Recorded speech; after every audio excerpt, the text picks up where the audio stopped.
Form 1040. The following sections are found on the Form 1040. Filing status. General information such as name, address, taxpayer identification number, standard deduction, dependents, income, tax and credits, payments, refund, amount you owe, third-party designee, sign here, paid preparer use only.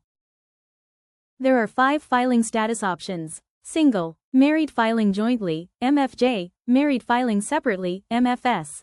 Head of household, qualifying widow, also referred as surviving spouse. The following personal information is needed to fill out Form 1040.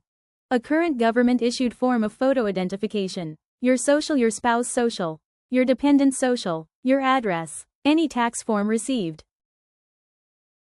If you or your spouse or dependent don't have a social, you can apply for an ITIN, Individual Tax Identification Number, using Form W-9 alongside your tax return. The standard deduction amount depends on the taxpayer's filing status. Other factors that determine the amount of the allowable standard deduction are as follow. Is the taxpayer considered age 65 or older? Is the taxpayer blind? Is the taxpayer claimed as dependent on another individual's tax return? Blind taxpayers and taxpayers over the age of 65 each have an additional exemption that can be marked when filing status is determined. Income section. This section includes all income for both the taxpayer and the spouse if married filing jointly.